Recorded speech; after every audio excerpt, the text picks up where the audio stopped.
Sit-downers, I just spent an hour and a half trying to figure out three-point lighting, and then I went downstairs and I made myself some food. When I came back upstairs, one of my bulbs had blown out, so now I'm in two-point lighting land, where shadows surround me, and I'm scared. If you haven't been here before, welcome to the Saturday Sit-Down. I discuss classic stories that people have told me are good so that I don't have to read trash, because let's face it, none of us have time to read books. I don't have time to read books. Books are for old people.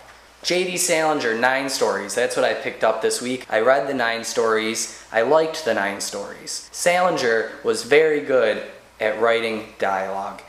If you ask writing experts on the best way to write stories, they're going to tell you, kill the dialogue.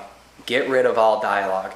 But Salinger's strong point was dialogue, and he figured out it doesn't really matter what the writers say. If you know how to make it work, make it work. Holden Caulfield is one of the biggest characters in American literature because of the way he spoke to us during the narration of the story. He didn't lie to us. There was a very raw emotional power to the way that he spoke to us as readers. In 9 stories, we don't get characters as truthful as Holden Caulfield, but we do get a look at who they are through the way that they speak. Salinger had a real knack of showing people's true sides through the cracks and mistakes and scratches in their dialect. A lot of people, including me when I speak to this camera, try to give off a certain impression when they speak. Whether it's intelligence or authority or quirkiness, you're trying to deliver something through the way you speak. Of course, the real person is going to slip through every now and then, and that's where Salinger shines, because he's able to show those cracks like no other author I've ever read.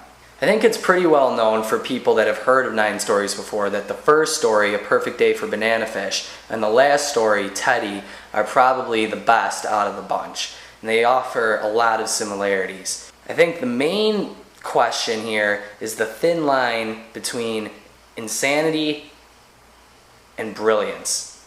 Where does it lie? When I first read these stories, I thought I knew pretty well which character, Teddy in the last one, Seymour Glass in the first one, was the one that had went crazy and which one was the one that was brilliant. But after a couple days of sleeping on it and thinking about it, I'm not too sure anymore. And I'd like your thoughts on that. What do you think of Seymour Glass? Was he crazy? Was he a pedophile? Was he brilliant? A theme that runs quite often through Salinger's stuff, Catcher in the Rye, 9 stories, Franny and Zoe, is children.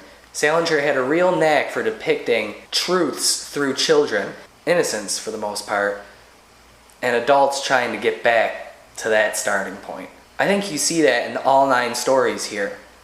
Adults pushing hard for that feeling that they lost when they grew up. What you also see a lot of here is humans getting wrapped up in the trivialities of life. And I know I went on a big rant on that last week with Fahrenheit 451, but Salinger seemed to have a lot of the same sentimentalities that Ray Bradbury had as far as things like entertainment and consumption are concerned. I think that has a lot to do with why Salinger was considered such a recluse during the latter part of his life. And in the final story, Teddy, through the mouth of Teddy, we get some real strong theories on what Salinger believed was the true purpose of life, what we should strive for, and how we can better ourselves. This book was a winner. I really liked it. It's sitting on my bookshelf now where everybody can see it. I want to loan it out to some friends. I want to reread it again. Shannon, my dog's going to read it. I'm not going to let her chew it up. I'd like to give one Twitter shout out this week. Between Covers offers an awesome blog. She reviews books. She doesn't do videos. They're written, but they're just as good, if not better than mine. Check her out on Twitter. That's all I got for this week. Thanks to all you guys who subscribed last week.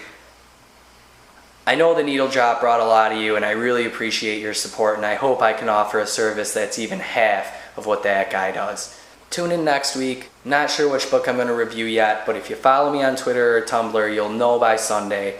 And also, take a look at 3 Creations channel this week, where I took a 2-minute review of Animal Collective's Merriweather Post Pavilion and had it collaged with a bunch of other YouTube users. 3 Creations heading that project. Give it a look. Thanks guys, see you next week.